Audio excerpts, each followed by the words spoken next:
Bienvenidos a la actividad académica mensual de la Sociedad Cundinamarquesa de Anestesiología. Les agradezco a todos ustedes la asistencia y a las personas que nos estén siguiendo por Escare TV. El día de hoy contamos con la presencia de la doctora Viviana Escobar Suárez, profesora de la Universidad Nacional, médica cirujana, anestesióloga, y quien cuenta con un doctorado en Ciencias Biomédicas de la Universidad de Barcelona en el área de cirugía hepática y trasplante. Ella nos va a disertar hoy sobre las consideraciones anestésicas del paciente trasplantado. Es un tema de vital importancia que interesa no solamente al anestesiólogo, sino a todos los médicos debido a la gran cantidad de pacientes trasplantados que tenemos ya que atender en las diferentes áreas en que nos desempeñamos. Entonces, le agradecemos mucho a la doctora Viviana Escobar por haber aceptado la invitación de la Sociedad Cundinamarquesa de Anestesiología y le damos la palabra para que nos ilustre con su conferencia. Muchísimas gracias, muy buenas noches. Quiero dar las gracias pues a la Sociedad Cundinamarquesa por la invitación, al doctor Jairo Pérez, el presidente, al doctor Valero, el vocal académico, y a ustedes por su presencia aquí, por darme este espacio para permitirme compartir este tema de consideraciones anestésicas en el paciente trasplantado de órgano sólido.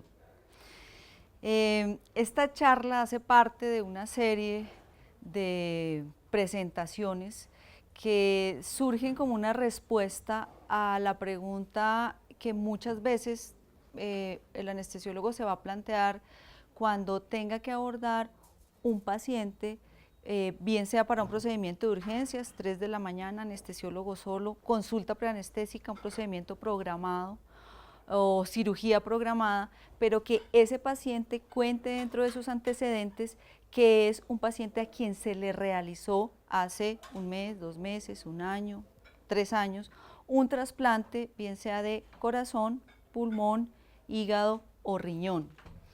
Y es importante básicamente porque los trasplantes desde hace más o menos 5 décadas se han constituido en una actividad que dejó de ser una actividad excepcional que mereciera en su momento portadas de revistas tan importantes como la revista Time, para convertirse en lo que es ahora, una actividad rutinaria de amplia difusión que se realiza prácticamente en todo el mundo, que involucra muchos sectores de la sociedad, que involucra adultos, niños y que además vincula organizaciones académicas, organizaciones de salud, organizaciones de investigación alrededor de una actividad que cada vez se va a hacer más frecuentemente. De hecho, por ejemplo, trayendo unas estadísticas aterrizadas a nuestro país, este es el informe que hace el Instituto Nacional de Salud como órgano regente y controlador de la actividad trasplantadora directamente derivado del Ministerio de Salud, y esta es su última publicación de informe anual y muestra el número de trasplantes en Colombia que se hicieron por órgano. Y entonces llama la atención que nosotros tenemos unas cifras que son interesantes. Estamos haciendo en promedio, comparando el 2012 con el 2011, más o menos 500 trasplantes renales al año, cerca de 130, 160 trasplantes hepáticos, hacemos 60 a 80 trasplantes de corazón y de 6 a 11 trasplantes pulmonares. Son cifras que no son malas, digamos que a nivel regional Colombia se ubica como uno de los países con una actividad trasplantadora importante, con una promoción de donación importante, a pesar de la caída en la donación en los últimos 2 años, seguimos ubicados dentro de Latinoamérica con unos porcentajes y unas tasas buenas. De hecho, para nuestro país, riñón sigue siendo el órgano que más se trasplanta, con el 70%, y lo sigue de lejos con casi el 20% el hígado, corazón un poquito por debajo, 8%, y pulmón pues una cifra pequeñita.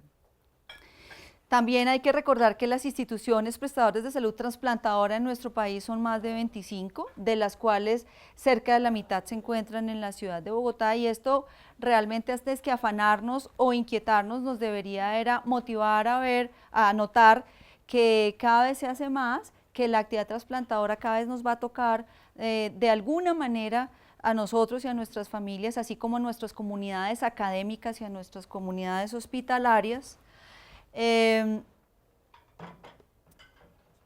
Y que esto se debe a que, a pesar, además de esos números, que son números importantes, nosotros tenemos unas tasas de sobrevida que también son llamativas y que son interesantes, siempre y cuando tengamos en consideración que estamos hablando de pacientes que tienen una disfunción orgánica que los compromete tanto que va a ser responsable de la muerte de esos pacientes en un porcentaje muy alto en el año, una vez el paciente haya sido incluido en lista de espera. Entonces estamos hablando de una alternativa que es la única alternativa terapéutica para el paciente con enfermedad terminal orgánica, y que esta alternativa tiene unas expectativas de curación y unas expectativas de sobrevida que son muy buenas para los receptores. Hablamos, tomando las estadísticas de Estados Unidos, las estadísticas también para este año, de una sobrevida en trasplante renal, como lo vemos ahí, al año cercana al 95%, a los 5 años cercana entre el 80 y el 90%. Para hígado no es nada despreciable el valor, estamos hablando del 90% de sobrevida al año y cerca del 75% a los 5 años, dependiendo si es donante cadavérico o donante vivo. Y para pulmón, estamos hablando de una sobrevida cercana al 80% al año, que cae un 50% a los 5 años. Estos resultados han ido evolucionando, digamos, el llegar a estos resultados ha sido una evolución, y casi todos los países han tenido este comportamiento que vemos en esta estadística particular para hígado, que presenta las tasas de sobrevida, las curvas de sobrevida agrupadas por periodos de tiempo desde 1984, cuando allí empezaron el programa de trasplante hepático. Y si ustedes ven, las líneas azul y verde, que son las de los primeros años, tienen unas tasas de sobrevida que están por debajo del 50%, pero si se van al verde más clarito, que es el último reporte hacia el 2011, consolidado para el 2011, y la línea roja, que es la consolidada hasta el 2008, vemos unas tasas de sobrevida muy atractivas, muy importantes, que se pueden lograr. Sin embargo, frente a la tasa de sobrevida, frente a la posibilidad del trasplante, frente a la posibilidad de tener la alternativa terapéutica, nosotros tenemos detrás nuestro la presión de la lista de espera. Ya vimos que se trasplantan 500 pacientes renales al año nomás, ¿sí? Solo por mencionar una cifra. Pero miren cómo está la lista de espera, miren cómo cambia esta lista de espera. Del 2012 al 2013 en el 2013 se trasplantaron 500 pacientes. Veníamos con una lista de 1059, y a pesar de ese número de trasplantes, nuestra lista ya va en 1510. Es decir, estas listas de espera, y el comportamiento es igual para todos los órganos, van a ir subiendo de una manera desproporcionada al número de trasplantes que se vayan a hacer. De hecho, esta brecha se va a mantener, siempre se va a mantener, a pesar de los esfuerzos importantes de los grupos trasplantadores, a pesar de los desarrollos importantes en inmunosupresión, a pesar del desarrollo del avance técnico, científico y tecnológico en la parte quirúrgica y en la parte médica del cuidado del trasplante, siempre va a haber una brecha que no es posible. Hasta ahora los grandes centros trasplantadores no han logrado cerrar esa brecha entre el número de pacientes que están entrando permanentemente a lista de espera y los procedimientos realizados. Pero básicamente el concepto es, el trasplante lo que hace es reemplazar un órgano que está enfermo y que está matando al paciente, que ya no tiene posibilidad de recuperación, y que en casos particulares como el del hígado o el del pulmón no tiene un reemplazo. para el corazón o para el riñón tenemos o la terapia de reemplazo renal o los sistemas de asistencia ventricular, pero son cosas temporales y son cosas que obligan al deterioro permanente del paciente y a alejar al paciente de, digamos, de su comportamiento laboral, familiar, personal, etcétera, etcétera. Trasplante lo que hace entonces es reemplazar ese órgano enfermo por uno completamente sano, que asuma las funciones que no tenía, pero además que intente revertir el impacto sistémico que tenía la disfunción del órgano que se trasplantó. En ese orden de ideas, y esto era básicamente a manera de introducción, cuando el paciente ya se trasplantó y llega a nosotros, viernes a las 3 de la mañana para el apéndice, el día de la consulta preanestésica o el día de la cirugía programada para que le operen el hallux valgus, ese paciente que ya ha sido trasplantado tiene una carga de enfermedad compuesta por 3 elementos. Esos 3 elementos que componen la carga de enfermedad del paciente trasplantado son la comorbilidad que el paciente tenía antes de trasplantarse, y en ese sentido estaríamos hablando de que el paciente renal, por ejemplo, cargaba con obesidad, con enfermedad coronaria, con hipertensión, con diabetes, con tabaquismo, con SAJOS.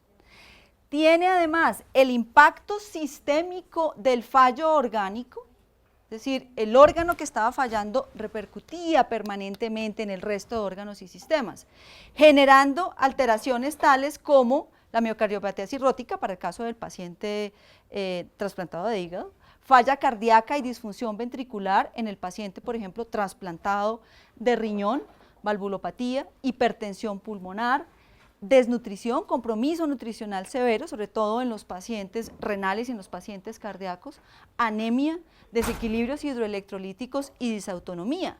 Mucho de esto está demostrado que revierte, mucho de ese impacto sistémico revierte una vez el paciente ha sido trasplantado, pero ¿en qué tiempo? Y aparte de eso, ¿en qué extensión? Entonces también hay que tenerlo en cuenta cuando asumimos el paciente. Y la tercera cosa que tenemos que pensar cuando vemos a ese paciente es ¿cuál ha sido el impacto de la relación órgano-huésped? ¿Cómo es esa relación inmunológica y qué efecto tiene sobre el paciente? ¿Está el paciente rechazando? ¿Está haciendo un rechazo crónico? Y además de eso, y una de las cosas más importantes, ¿cuál es el impacto que los medicamentos de inmunosupresión tienen sobre nuestro paciente? Como no puedo hablar de todos estos temas porque primero no acabaríamos y segundo ninguno, ni ustedes ni yo lo resistiríamos, solamente voy a tocar muy rápido 6 entidades que hacen parte de la comorbilidad del paciente y que deben tenerse en consideración en el momento de dar la anestesia a estos pacientes. Voy a comenzar por la infección y voy a comenzar por la infección por una sencilla razón. El paciente trasplantado se enferma y se muere de 3 cosas principalmente, digamos que uno saca un porcentaje. El primer porcentaje es de infecciones, eso lo mata y lo enferma. El segundo porcentaje es de rechazo, eso lo mata y lo enferma. Y la tercera cosa son las alteraciones cardiovasculares que lo matan y lo enferman en una proporción interesante. Ya el paciente trasplantado, no solamente en Colombia, en todo el mundo, no se muere en el trasplante, ni de la técnica quirúrgica, ni del sangrado extremo, ni del impacto de unos medicamentos inmunosupresores que se usaban antes. Ya él ya no se muere de eso. En este momento, el paciente tiene estas 3 causas de mortalidad. Con relación a la infección, ¿por qué lo traigo de primera? Una razón por la que ya mencioné. Y la otra es cuando el paciente trasplantado nos llega, si es un paciente programado, lo más importante para mirar es que no tenga una infección activa. Es muy probable que el paciente llegue si es un paciente de urgencias porque esa infección está generando un deterioro sistémico, hay que drenarle un absceso, hay que limpiar una herida quirúrgica, pero eso generalmente es en el posoperatorio inmediato, puede ocurrir, eso evidentemente no se va a diferir, pero siempre hay que ser buscadores de procesos infecciosos en el paciente que viene para cirugía programada porque eso se asocia fundamentalmente a procesos de rechazo y deben ser causal de suspensión del procedimiento cuando es una cirugía programada. ¿Qué patógenos tenemos que tener en cuenta? Todos, bacterias, hongos y virus. Y muy importante recordar que sobre todo las entidades bacterianas nos comprometen en el primer mes, sobre todo infecciones de herida quirúrgica, infección urinaria, infección de catéter y neumonía. Pasado el primer mes y ya para el primer año son la neumonía y los abscesos y compromiso del sistema nervioso los que pueden afectar al paciente, y muchos de esos pacientes pueden llegar, por ejemplo, para biopsia, porque se necesita hacer una biopsia transpulmonar para estar seguro de qué es lo que está presentando el paciente. Importante tener en cuenta esto y tener en cuenta el impacto de estos procesos sobre el estado clínico. Muchos pacientes con rechazo hacen clínica de infección y lo que tienen están cursando con un rechazo. Con relación a la infección por hongo, recordar que casi todas se presentan fundamentalmente en el primer año, que los factores favorecedores son patologías como la diabetes, digamos, comorbilidades que el paciente presente, y hay que tenerlas en cuenta básicamente por el compromiso que puede tener, sobre todo a nivel pulmonar, estos pacientes. Otro elemento muy a considerar es la presencia de infección por virus, sobre todo citomegalovirus. El citomegalovirus es uno de los patógenos más frecuentemente relacionados con rechazo y con pérdida de los injertos, entonces siempre hay que sospecharlo, y la infección por citomegalovirus favorece favorece la aparición de otras infecciones víricas. Entonces es importante tenerlas en cuenta. Asimismo, como tener en cuenta el tratamiento que están recibiendo estos procesos infecciosos, por cuanto muchos de los antibióticos o de los fármacos para combatir estos procesos infecciosos pueden tener impacto sobre el sistema hematopoyético y favorecer aún más la presentación de enfermedad linfoproliferativa o lesión a nivel del sistema hematopoyético, así como nefrotoxicidad, que ya más adelante vamos a hablar de pensar siempre en procesos de nefrotoxicidad en el momento de valorar, asociados al manejo y a las comorbilidades que está presentando este paciente. Eso es cuanto a infección. En cuanto a cáncer, ¿por qué es importante? Porque es la segunda causa, o sea, el paciente es la tercera o cuarta causa, dependiendo de las series, porque el paciente es proclive por su compromiso inmunológico secundario al manejo de inmunosupresión, al desarrollo de patología oncológica. Traigo estas dos revisiones que me parece que son muy interesantes, del 2011 y del 2012. En estas dos revisiones, en la primera en general hablando de todo tipo de patología oncológica, y en el segundo específicamente patología del sistema hemopoyético, es interesante ver cómo plantean un análisis y una valoración del paciente que fue trasplantado enfocado hacia la patología oncológica. De hecho, el primer artículo lo que hizo fue, de manera interesante, siendo un consenso español, establecer un índice de riesgo de desarrollo, dependiendo del tipo de órgano trasplantado, de diferentes tipos de cáncer. Y entonces es llamativo ver cómo el melanoma y los cánceres de piel tienen un índice de posibilidad de presentarse que no es despreciable, que en el caso del pulmón, el corazón y el riñón está por encima de 10, lo tenemos con un riesgo de presentación de 16, de 18 y de 16.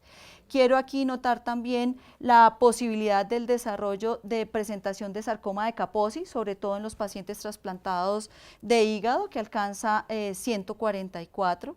Quiero también hacer notar aquí la presencia de patología oncológica digestiva, que no es despreciable. La presentación de nueva patología oncológica hepática en los pacientes trasplantados de hígado, sobre todo, por supuesto, si hacen reinfección por virus de hepatitis. Entonces, son aspectos a tener en cuenta. ¿Por qué? Porque existen unos factores de riesgo que son comunes y que pueden también ser específicos de cada órgano trasplantado, que podemos buscar y evaluar en el momento de valorar y de evaluar este paciente, y que muchas veces van a estar dentro de todo el paquete de exámenes y de control que por protocolo los pacientes trasplantados tienen.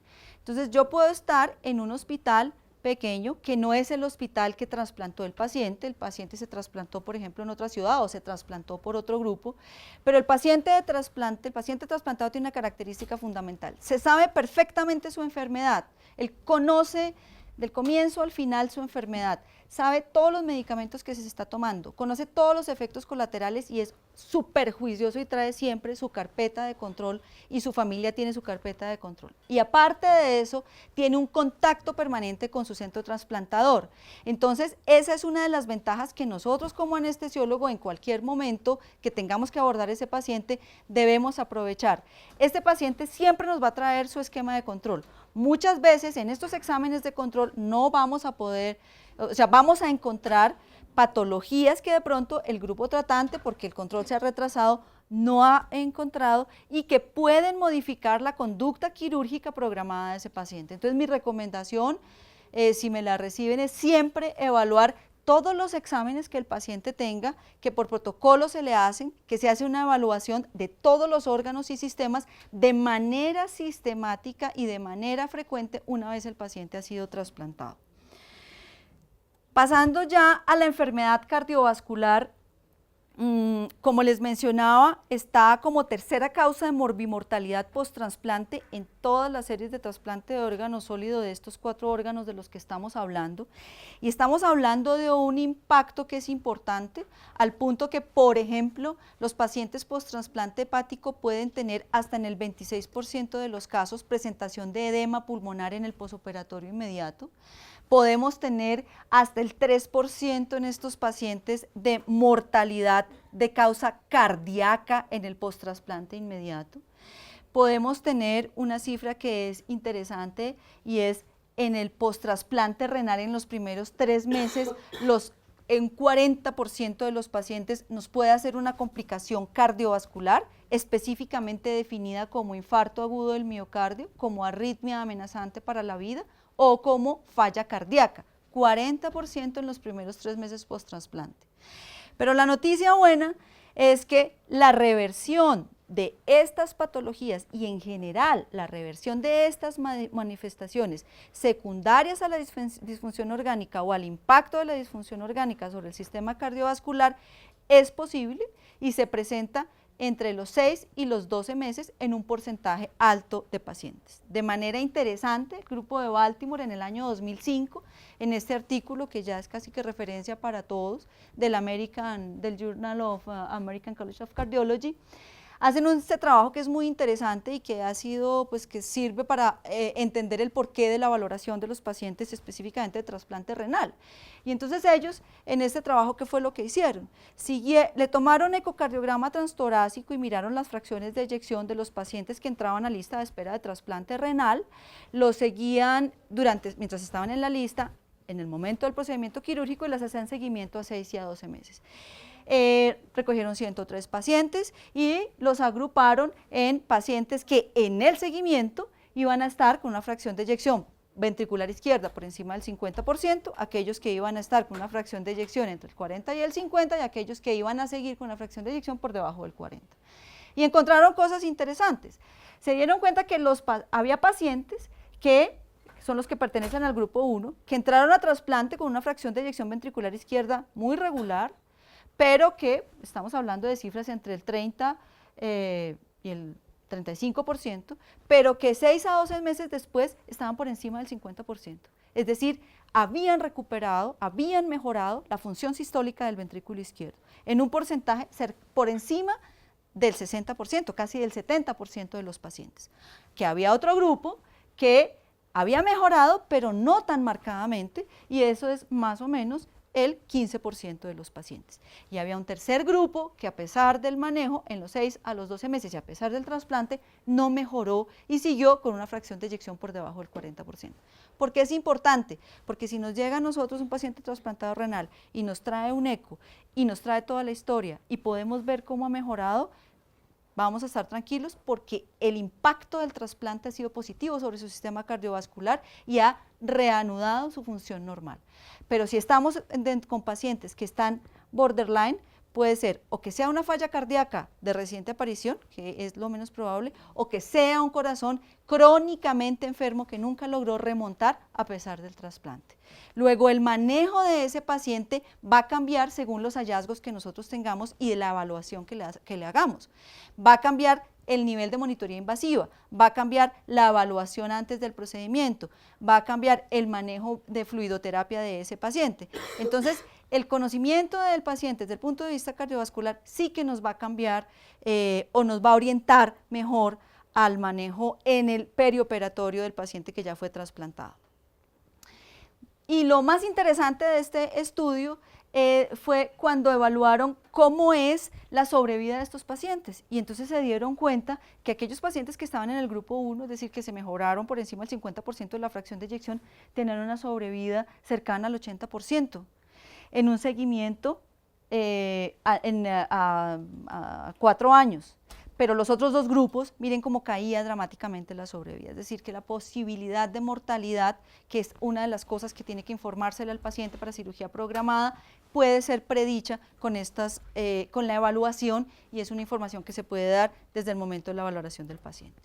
Otro aspecto interesante a remarcar en la valoración cardiovascular es que muchos pacientes van a llegar con exámenes que se hicieron antes del trasplante, y si el trasplante fue hace muy poco tiempo, 2 meses, 3 meses, 5 meses, pues ese paciente no va a tener nuevos exámenes. Esos exámenes anteriores también nos van a servir, específicamente, por ejemplo, este trabajo, que es un trabajo de UNPRE, del grupo de Mayo Clinic. Ellos evaluaron los pacientes, cuando tenían indicación, los pacientes de trasplante hepático con ecoestrés con dobutamina, y no encontraron mayores cambios entre los pacientes que presentaban eventos cardíacos después del trasplante, de acuerdo al eco. Pero dentro de la valoración del ecoestrés, no miraron miraron la isquemia y miraron los otros diversos aspectos que presentaba el eco, pero se fijaron en la frecuencia cardíaca, en el alcance de frecuencia cardíaca máxima esperada con el examen, y pusieron un punto de corte. Su punto de corte fue 82%. ¿Y qué encontraron?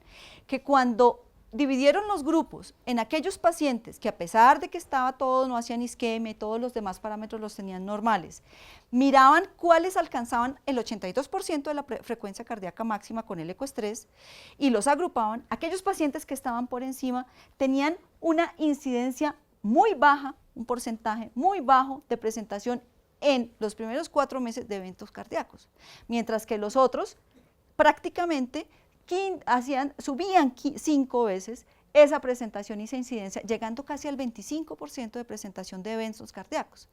Entonces, claro que la información que trae el paciente, así haya sido trasplantado recientemente, nos es útil en el momento de hacer el abordaje y la evaluación. Un punto final para mirar y darle un poco más de importancia a esto que les estoy mencionando, este trabajo, que también es un trabajo interesante de Dowsey, publicado en Transplantation en el 2012.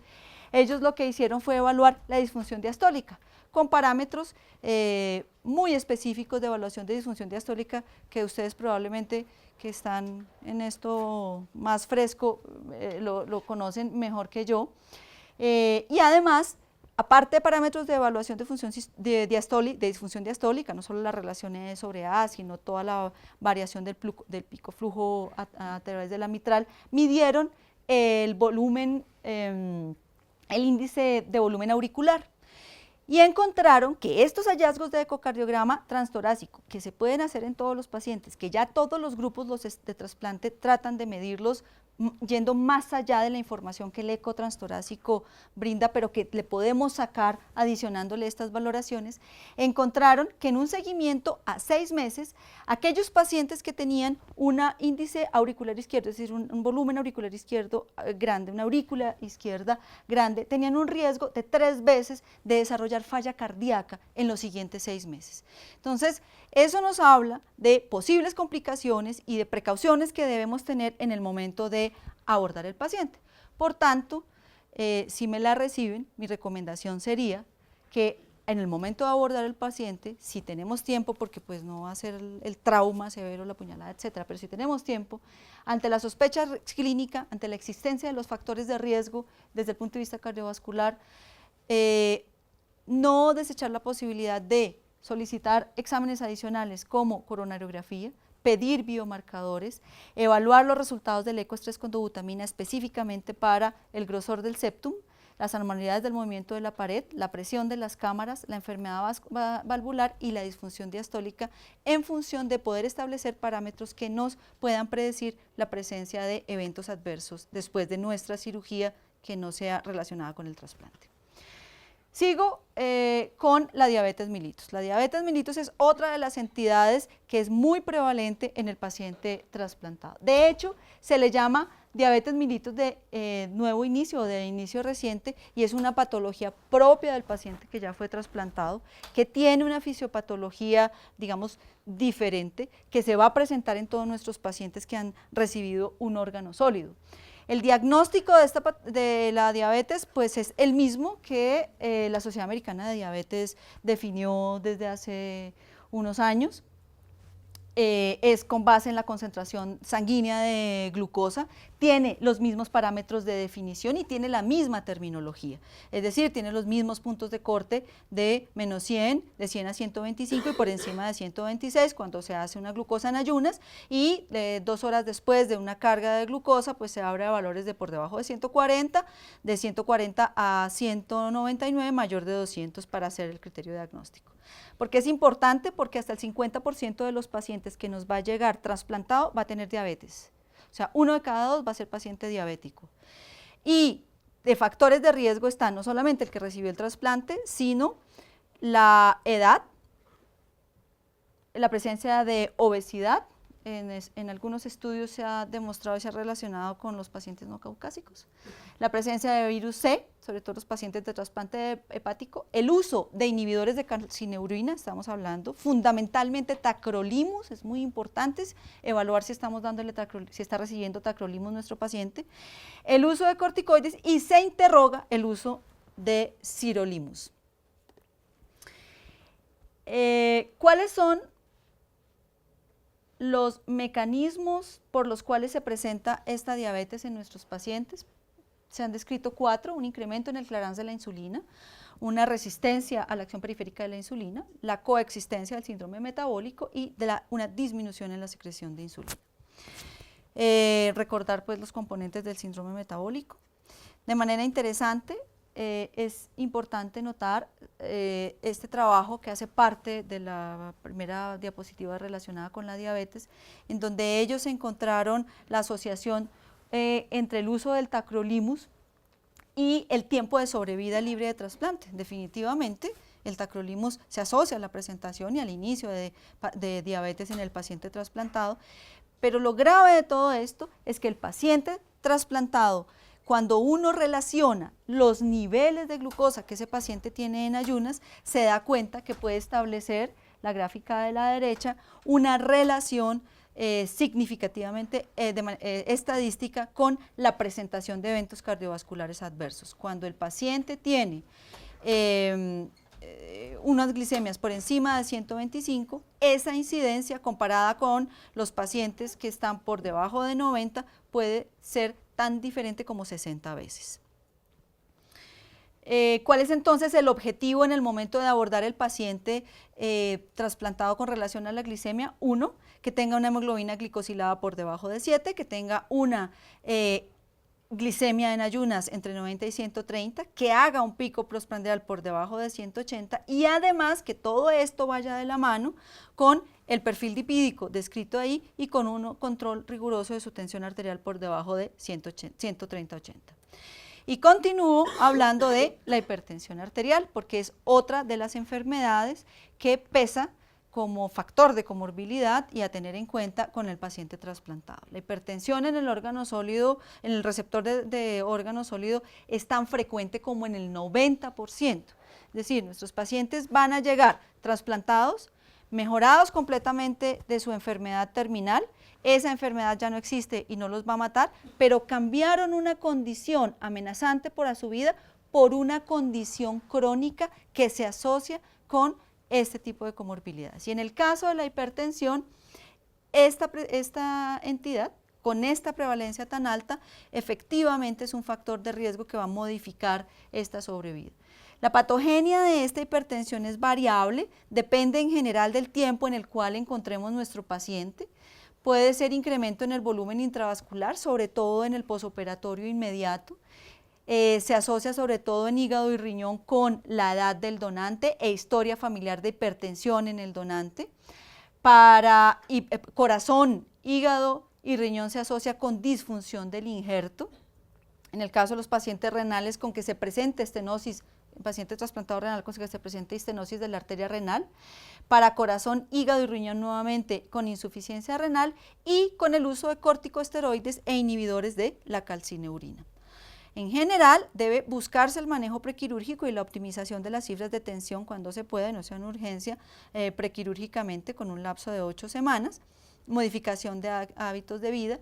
Se recomienda entonces el uso de de tener en cuenta que con el uso de los calcioantagonistas se puede incrementar los niveles de calcineurina y que los inhibidores ECA y los ARAs pueden tener problema en el momento de ser formulados y deben manejarse con cuidado o suspenderse en los pacientes que han sido trasplantados renales.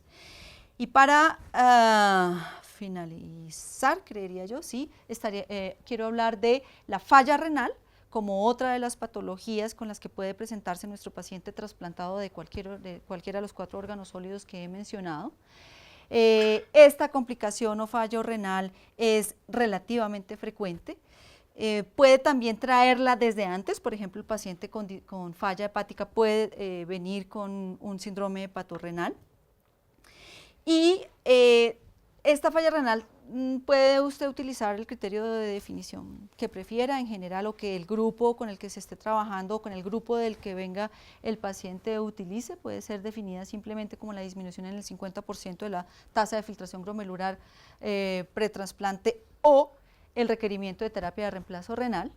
Es importante entender que se presenta en el 7.6% de los receptores de trasplante. Y que cuando se utiliza la terapia de reemplazo renal, la mortalidad de ese paciente es mayor y se disminuye en un 50% la sobrevida en los pacientes de receptores no renales.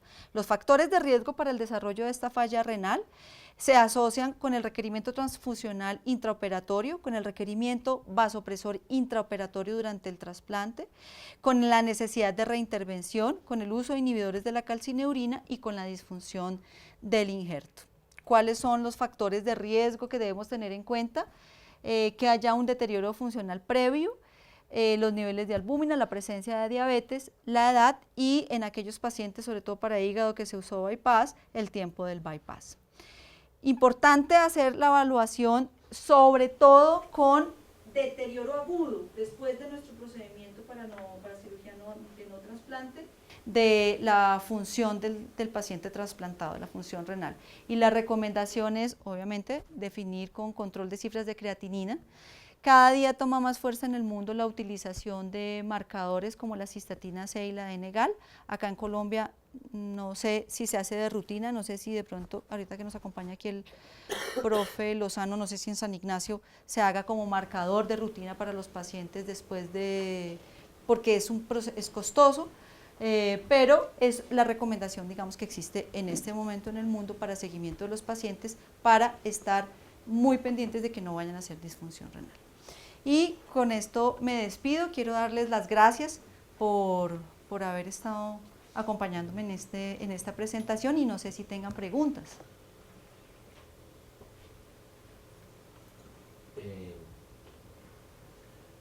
Doctor Escobar, ¿usted piensa que cualquier anestesiólogo puede encarar la anestesia de un paciente trasplantado? Pues digamos, dividiéndolo renal, hepático, cardíaco o cardíaco pulmonar, el anestesiólogo que no está entrenado en trasplantes o en cirugía cardiovascular puede encarar este tipo de trasplantes. Sí. ¿O hay necesidad de solicitar el concurso de una persona que haya hecho fellow? Creo que es obligación de todos nosotros, sobre todo aquellos que estamos vinculados con la academia, difundir y favorecer procesos de difusión de información y formación. Creo que cualquier profesional especialista en anestesiología tiene las capacidades y la formación para encarar un paciente trasplantado. Creo que lo que sí se debe hacer es un poco más de énfasis en este tipo de difusión de información, en el entendimiento de que el paciente trasplantado no es un paciente sano, es un paciente que cambió una enfermedad por otra y que el paciente trasplantado necesita, digamos, tiene unas patologías asociadas y con base en entender eso uno puede saber qué va a buscar, qué medidas de diagnóstico debe utilizar en el preoperatorio y sobre todo qué manejo le va a dar en el transoperatorio teniendo en cuenta todos estos riesgos de los que estamos hablando. Lo que sí es cierto es que lo puede hacer, que no debe bajar la guardia, que si necesita y considera que para el manejo y para el control de líquidos intraoperatorios necesita monitoría invasiva, debe colocársela, que debe garantizar la perfusión de ese órgano, en general, obvio, de todos los órganos, pero garantizar la presión de perfusión del órgano trasplantado, que debe evaluar el grado de disfunción, si es que la hay, del órgano trasplantado, que debe controlar el paciente en el posoperatorio, sobre todo porque debe restringirse el uso de inhibidores de AINES por la gastropatía y por la nefropatía, que debe haber un control riguroso del dolor, que debe haber un control riguroso de la emesis, que debe haber un control riguroso del aporte de líquidos en esos pacientes. Y no existe una receta, o sea, no se puede decir, bueno, si el paciente de trasplante de corazón solo le podemos dar, no sé, anestesia general o solo le podemos dar anestesia regional, no. Lo que debemos hacer es capacitar, o sea, desde nuestros residentes en adelante y en general la visión del médico general también debe ser que el paciente trasplantado no hay que tenerle miedo, uno no tiene por qué entrar en pánico si le dicen, y está trasplantado, no tiene por qué salir corriendo lleno de pánico, no, debe evaluarlo, mirar qué patologías tiene, en qué condiciones está, cuál es su reserva funcional, pedir los exámenes que considere que debe pedir y diseñar un plan terapéutico de acuerdo con esto de lo que hemos hablado. Te puedo hacer una consulta ahí, es decir, estamos hablando de dos cosas. Una es la ciudad programada de un paciente trasplantado y otra la ciudad para el trasplante, para el trasplante de órgano sólido. La última resolución del 1441 dice que ya no se necesita que el anestesiólogo que haga una anestesia para trasplante renal tenga entrenamiento en anestesia de trasplante renal, que la pueda dar cualquiera, pero para lo que siga y lo que es corazón. ¿Están de acuerdo? ¿No está de acuerdo con eso? ¿Está bien así o esa norma quedó bien o hay que modificarla, hay que cambiarla? ¿Qué hay que hacer con eso? La norma con relación a la anestesia para el paciente, para el procedimiento de trasplante. Para el trasplante. Ellos piden entrenamiento mínimo de 6 meses para trasplante hepático. En la anterior norma se pedía también para trasplante renal, por decir una cosa. Esto no quedó solamente para hígado y para corazón. ¿Esa norma está buena, está bien? O sea, hay que modificarla, hay que dejarla igual. Pues ojalá yo tuviera la posibilidad de que mi opinión cambiara la norma, pero yo creo que en la norma, en lo que respecta a formación de recurso humano en trasplante, tiene algunas cosas que limitan un poco, primero, la difusión y la actividad trasplantadora y que se masifique la actividad trasplantadora en el país, creo yo. Segundo, sí creo que para la implementación de un programa de trasplante de cualquier cosa, debe haber un personal entrenado. Y debe haber un personal entrenado porque, por lo menos mi experiencia reciente, 4 años en la Clínica Colombia, montando un programa de trasplante renal, la anestesia para trasplante renal tiene ciertas particularidades. No estoy diciendo que no se pueda adquirir ese conocimiento, claro que se puede adquirir, pero creo que ese conocimiento, igual que el del resto, necesita una formación adicional. Entonces, si la pregunta concreta es, ¿la norma está bien en ese aspecto? Creería yo que debe modificarse. Creo que todos los grupos de trasplante deben acreditar unos parámetros de formación. Otra cosa es ver quién certifica la formación. Ese ya es, digamos, otro tópico. Otra cosa es cuánto es el número que se le debe pedir a cada especialista, ese ya es otro tópico. pero que deba tener una formación, yo sí creería que la debe tener. Nosotros empezamos un programa y ustedes lo vieron, cada vez el número de pacientes en lista crece, cada vez los criterios para que el paciente entre en lista se liberalizan, cada vez tenemos pacientes en edades más extremas o más enfermos, ¿sí? Debe haber un grupo que trabaje específicamente en eso y que tenga la formación, claro, no existe en el mundo demostración contraria, no existe en el mundo un grupo que pueda decir, nosotros nos dedicamos absolutamente a todo, estamos formados en todo y tenemos excelentes resultados en todo. No, eso no se puede, uno no puede ser poseedor de conocimiento universal y yo sí creo que debe haber una formación específica para cada una de las áreas, creería yo. Pero digamos, este es otro escenario, este es el escenario del paciente que ya fue trasplantado y que, por ejemplo, su EPS es X, él vive en Barranquilla y vino a trasplantarse aquí, no sé, en la fundación de hígado, o vive, no sé, en Riohacha y fue a trasplantarse a Bucaramanga de corazón. Pues él no se puede quedar viviendo en esa ciudad, va a sus controles en esa ciudad, ese es su centro trasplantador, pero va a estar viviendo en su ciudad donde vive habitualmente y ahí sí muchos de nuestros estudiantes, muchos de nuestros colegas pues van a estar con ese paciente. Esa anestesia la puede dar ese paciente, deberíamos propender porque la difusión de información, porque la formación permitiera que eso se hiciera. Deberíamos propender porque nuestros pensum tengan un componente de trasplantes un poquito más fuerte. Deberíamos propender porque se socializara más la actividad de los diferentes grupos. Aquí hay grupos en Bogotá, yo se los mostré, están el 50% de las instituciones trasplantadoras y los grupos deberían poder intercambiar más información. ¿En beneficio de quién? De los pacientes. Esto es en beneficio de los pacientes. Con esa misma... Ya le doy la palabra, Marprecio. En ese mismo sentido, ¿qué ha visto la doctora de los pensum de anestesia de otros países con relación a la formación de los residentes, futuros anestesiólogos en relación con trasplantes? Y esa legislación que menciona el doctor Einer, ¿cómo está allá? O sea, exigen en otros países que las personas que dan anestesia para trasplantes estén certificadas con un entrenamiento adicional al de anestesia. Sí. Y en nuestro caso aquí en Colombia, entonces, ¿cuál sería la propuesta?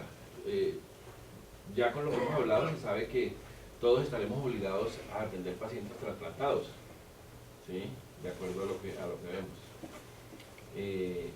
Necesitamos entonces, ¿qué hacer con los residentes? O sea, ¿cómo hacemos para implementar ese entrenamiento en los pensum?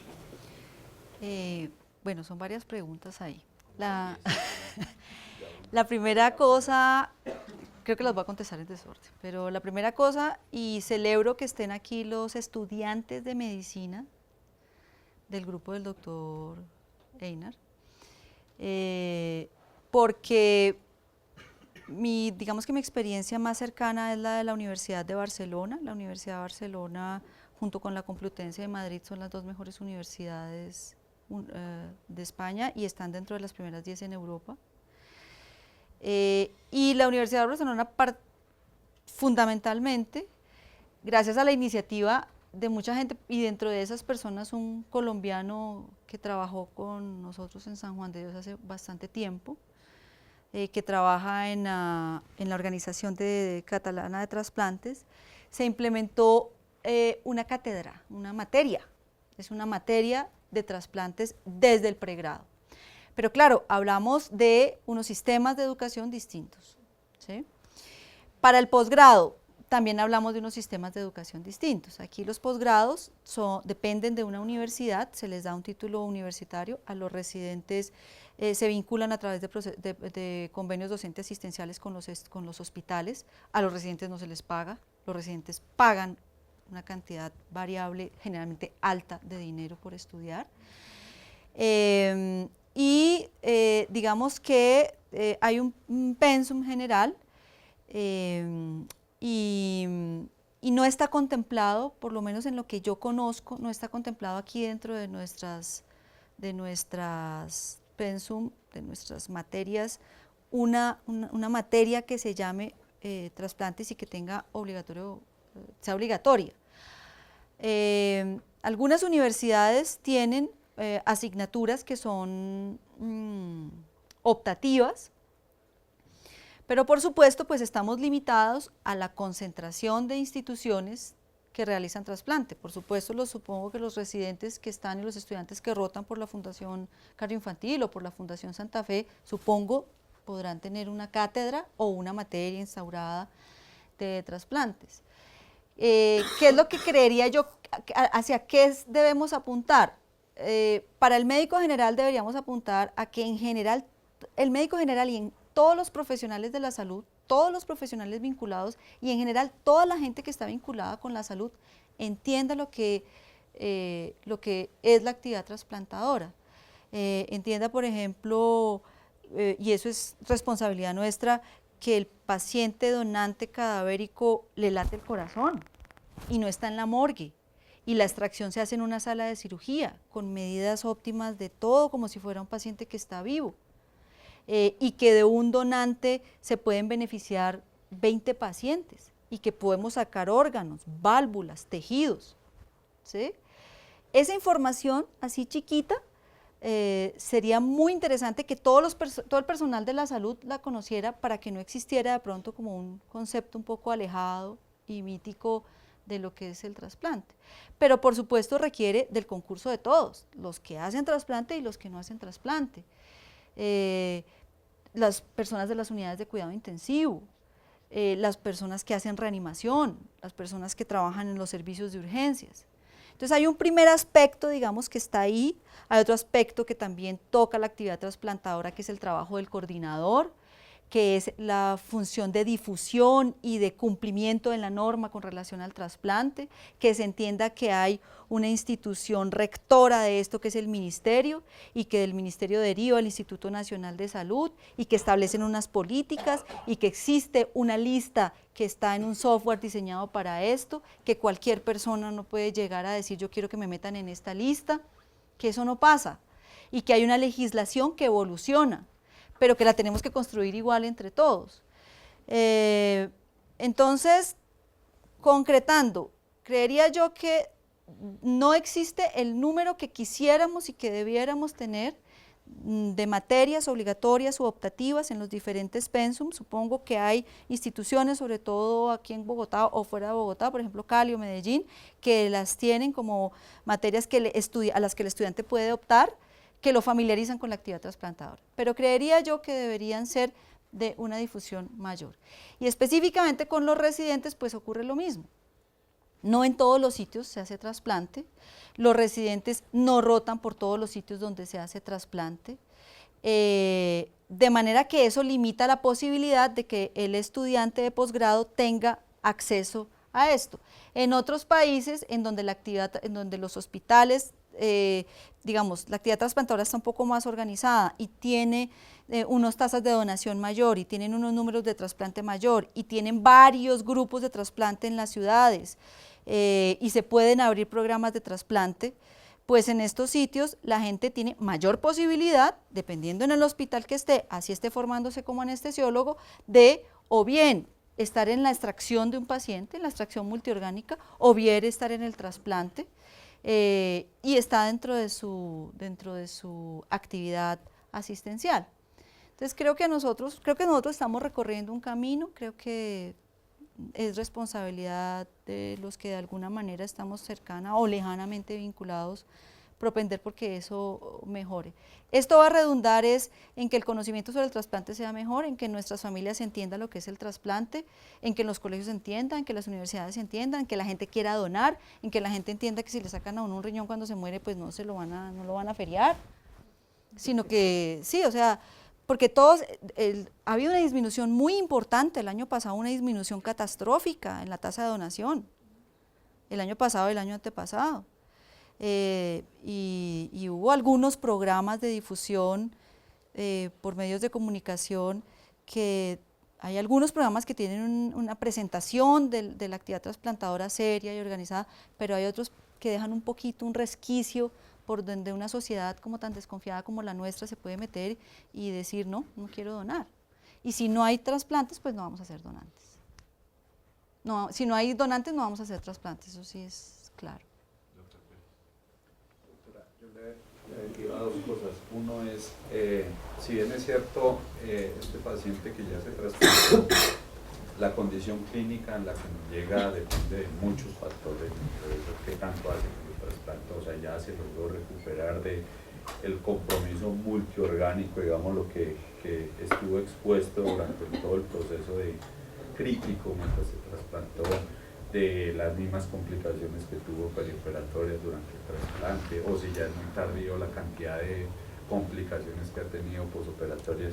Podría uno sacar, digamos, como una recomendación general, si bien es cierto, cualquiera de nosotros podría dar esta anestesia, que este paciente necesariamente debería ir a cuidados intensivos en el posoperatorio, o obviamente podría uno decir, bueno, va a depender y todas cosas. Sin embargo, es que los tipos de medicamentos que ellos reciben no son tampoco cualquier medicamento. Y segundo, la doctora también mencionaba cuáles son las principales complicaciones, y que desafortunadamente es un paciente que tiene muchos factores de riesgo.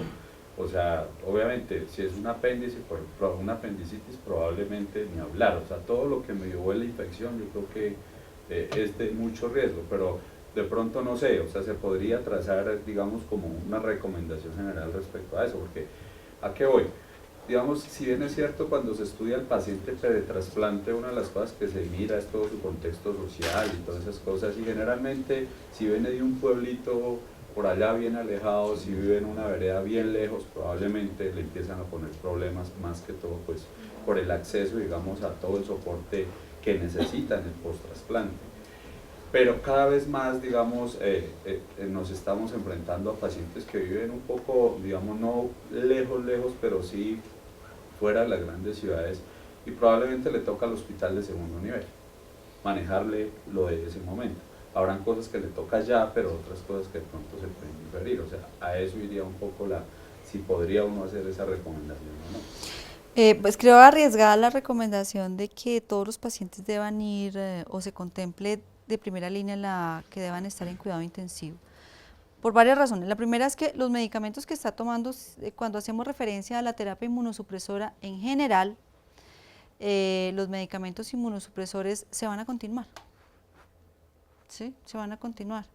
Es decir, el paciente va a hacer un periodo de ayuno, habrá algunos, por ejemplo la ciclosporina, que habrá que darla en un lapso de tiempo antes, pero una vez termine el procedimiento el paciente va a reanudar su ingesta, su vía oral, a menos pues que sea la urgencia y sea una catástrofe abdominal, pero la va a reanudar.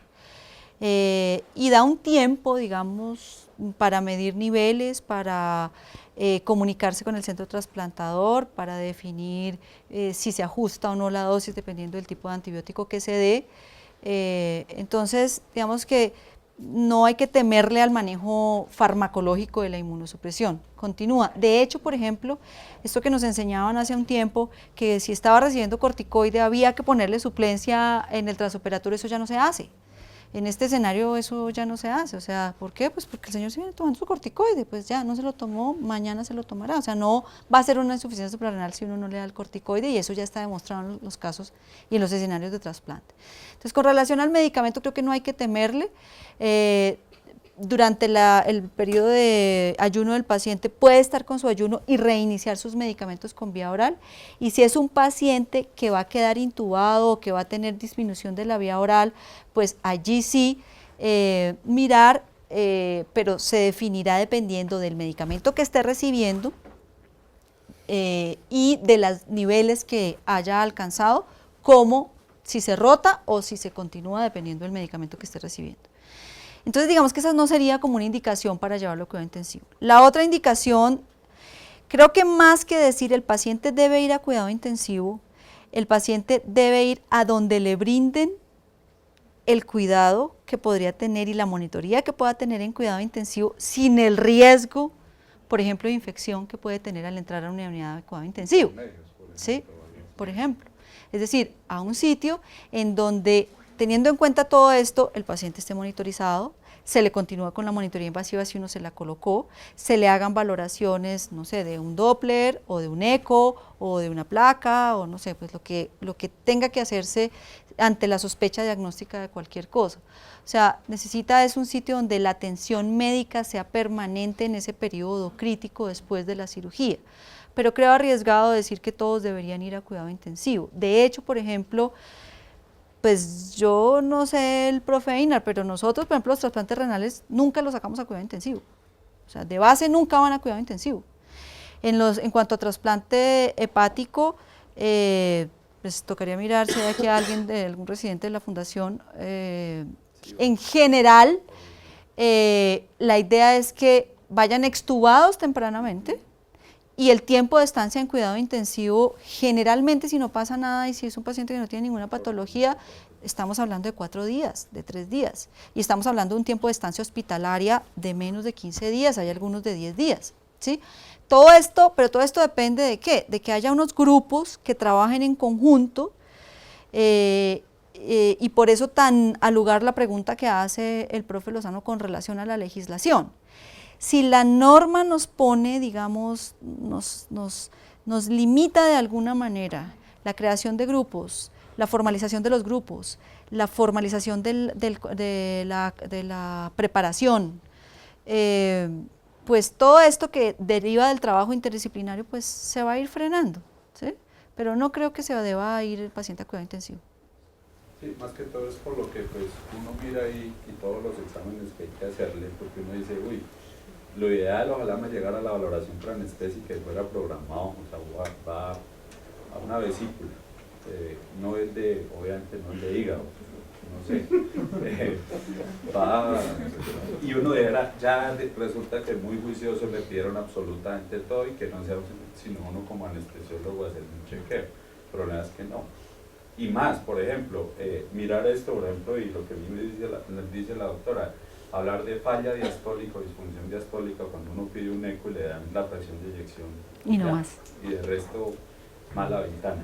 Entonces, digamos que, o sea, va un poco es en cuanto a eso, si uno tuviera la certeza de que todo está absolutamente bien, porque digamos que, si bien es cierto, tenemos un concepto y es que el paciente no se curó, sino que el paciente cambió un problema por otros problemas. Sí. O sea, y hay que manejarlo así. El problema es cómo no le bajo la guardia también a manejarlo como un paciente sano. Ajá. Porque puedo irme para el otro lado y decir, no, lo manejo como si nada. Y el que nada sabe, nada teme. No trae ningún examen de Yo no sabía que tenía esto. Y lo segundo... Y probablemente le vaya bien. Claro, y probablemente le vaya bien. El otro va un poco al lado de la pregunta que hizo el doctor Lozano, sin embargo, yo sí pienso que a pesar de que tenemos una legislación y todo eso es muy flexible, sí. Y cada vez es peor. Bueno, claro. No sé si flexible sea el término. O a veces pareciera que no se sabe las implicaciones de las decisiones que se toman, digámoslo así. Hechas por personas que no tienen conocimiento a fondo sobre cada tema. Porque es que, mire lo que sucede, y ahí viene que la doctora también lo tocó, para el paciente donante. Y todos sabemos lo que pasa, o lo que pasaba, no sé, y ojalá no pase, ya no haya vuelto a pasar, pero quien iba al rescate, o sea, quien daba la anestesia para el rescate como tal era el R3. Eso por la misma concepción que tenía, no, este ya es casi un muerto, más o menos. Y ahí vienen todas estas otras cosas de, hemos tenido casos donde uno dice, oiga, y probablemente la misma información que dan sobre el donante y toda la cosa que viene después a repercutir en el receptor, en el intra y el post como tal, hay una cantidad de limitaciones desafortunadamente que como red no tenemos. Y eso va mucho hacia eso que dice el doctor Lozano, y es la política que debería haber. Debería decirse, mire, desde aquí tiene que empezarse a proteger el órgano que se va a poner, porque es que no es que ya listo, llegó el órgano, ya sáquelo de ahí y ahora sí que en adelante le vamos a prestar atención. No, desde el mismo donante como tal probablemente, y ahí está toda la protección de órganos que uno tiene que hacer en el paciente donante, digamos que nos falta mucha madurez respecto a eso. Yo creo que uno critica que es que no tenemos cultura de donación, pero es que tampoco tenemos cultura política de una donación hacia poder lograr generar esa cultura más bien de trasplante en la sociedad. Tú tocas un tema que es muy importante. cada vez más, como hay mayor desarrollo técnico, mayor desarrollo científico, los medicamentos de inmunosupresión son cada vez tan específicos y tan ir al punto, como la técnica quirúrgica cada vez es más depurada y los grupos tienen más experiencia, entonces uno dice, bueno, deberíamos tener unas tasas excelentes, no solo acá, digo, en el mundo. Entonces en el mundo, todo el mundo está diciendo eso que estamos mencionando, es decir, está diciendo, a ver, no se murió en el transoperatorio, ya tenemos una curva, ya la inmunosupresión está bien, y sin embargo, el paciente se sigue enfermando, ¿sí? Y entonces, muchos grupos han echado hacia atrás en el tiempo, pues, a mirar las características del donante. Que yo sepa, uno de los grupos que más corazón trasplantó el año pasado fue el de la Fundación Cardiovascular del Oriente Colombiano en Bucaramanga.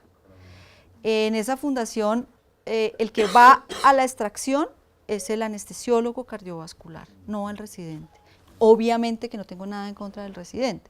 A lo que voy es a que si se subestima la importancia del tema, ¿sí? Si no se le dice al residente, mire, hay que ir a esto, y se dice, no, fresco, eso Mecho, manténgalo así, póngale esto, tranquilo, que como está muerto no le ponga, no le quite, ¿sí? O sea, eso no es una receta de cocina.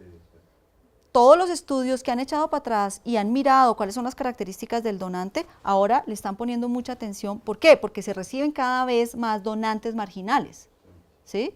Y el control de ese donante durante la donación, cuánta vasopresina tenía, cuánta norepinefrina tenía, cuánta dopamina tenía, cómo tenía el sodio, cuántos órganos no estamos perdiendo o no se han perdido, por ejemplo, en el último año por trastornos hidroelectrolíticos severos, en un donante multiorgánico, por ejemplo, que es una cosa que se debe enseñar.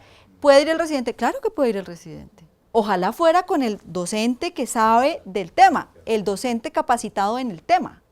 Porque es que si nos volvemos permisivos con que frescos, anestesia, entonces no, la próxima vez pues vamos a quitar la capacidad de agrupar el conocimiento a través de la subespecialidad. Las subespecialidades son necesarias, ¿sí? Para esto y para todo.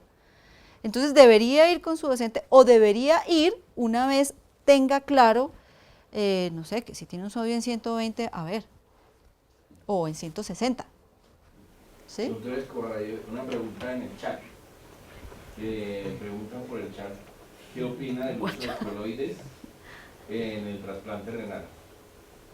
¿Qué opina del uso de coloides en el trasplante renal? ¿De coloides tipo albúmina o de coloides? ¿Cuál coloide? Coloides. ¿Escribió algo más en la pesquisa? Sí. En nuestra institución van a UCI los trasplantes renales extubados para evitar actuar tardíamente ante las complicaciones habituales que se presentan. Bueno, sí, o sea, no, es decir, no, yo no creo que haya necesidad de establecer camisas de fuerza. Yo quiero compartir con ustedes como la experiencia de lo que hemos hecho en el programa de donante vivo que se hizo, por ejemplo, en el extinto Seguro Social. Tampoco iban los pacientes trasplantados a cuidado intensivo, los pacientes renales a cuidado intensivo. Ahora, digamos, si un grupo se organiza y decide que sus pacientes todos van a cuidado intensivo y tienen unos resultados, no sé, pues finalmente, pues tampoco puedo proscribirlo, ni existe ninguna norma que lo proscriba. Bueno, bien, me parece que debe hacerse. De hecho, digamos que lo que se busca cada vez más en el mundo, la tendencia es a quitarle riesgo al paciente, pero si los llevan a UCI y los pueden controlar ahí, pues no le veo tampoco problema. Y con relación al uso de coloide, si es coloide sintético, por ejemplo, Voluen, para no decir nombres propios ni marcas, por ejemplo, hay varias cosas. Yo creo que se debe hacer como un ejercicio que es el que yo siempre hago. Si usted tiene un paciente que le va a poner un riñón que viene de una falla renal, este riñón, bueno, supongamos que sea de un donante vivo o supongamos que es un donante cadavérico. Lo que usted busca es que ese riñón tenga el menor número de noxas posibles, ¿sí? ¿Por qué? Porque ese riñón, así todo salga perfectamente, la cirugía sea corta y pase todo lo que tenga que pasar, pues ese riñón tiene un riesgo de hacer o disfunción retardada del injerto o un fenómeno de rechazo. O sea, tiene múltiples aspectos por los cuales puede disfuncionar, puede fallar y se puede perder. Eso como una primera parte. La segunda parte, está demostrado que los coloides, particularmente este tipo de coloides, tienen desde el punto de vista celular, estructural, visto en microscopio, un fenómeno que se denomina nefrosis, que lesiona la célula renal y que tiene alteración en función. Y en clínica, en los pacientes críticos, en pacientes que tienen condiciones que amenazan su vida o que lo ponen en riesgo y que lo hacen un paciente crítico, cualquiera que ésta sea, hay estudios que han demostrado, también hay estudios que han demostrado que no, pero hay estudios serios que han demostrado que se empeora el pronóstico y que hay disfunción del riñón. Entonces, si usted me dice a mí, le acabamos de poner un riñón, tenemos estas noxas, tenemos que cuidarlo de esto, quiere ponerle un medicamento que sabemos que puede producir esto, aun cuando no se ha hecho ningún ensayo clínico controlado que diga que no, pero sí lo hemos visto en algunos escenarios, ¿se lo pondría? Pues yo, la lógica me lleva a decir, no, no se lo pongo, ¿sí? Creo que no se debe poner. Albúmina, creo que sí se usa, y se usa en pacientes de trasplante en el momento en que uno considera que lo requiere para soporte de manejo de líquidos en el intraoperatorio. Bueno, de una vez extendemos la invitación para esta reunión. El último jueves de julio ustedes saben que hay un tema de junio, perdón. Hay un tema pues de mucha actualidad que es la reforma en salud. Vamos a hacer un panel con algunos expertos en el tema para volver a ponernos al día, porque pues no sabemos ahora qué pretende el gobierno tratando de llevar nuevamente la reforma al Congreso. Entonces vamos a ver los expertos, están todos cordialmente invitados para que participen y se pongan al día sobre qué hay de nuevo en la nueva propuesta de reforma de salud que está pretendiendo pasar el gobierno. Quiero agradecerle muy sinceramente de parte de todos nosotros, de la Sociedad Colombiana de Anestesiología, a la profesora Viviana Escobar por haber asistido y habernos aclarado tantas dudas y habernos abierto tantos espacios para seguir leyendo y profundizando sobre el tema. Muchas gracias y esperamos volver a verla por acá en la Sociedad Cundinamarquesa de Anestesiología, lo mismo que a todos los asistentes.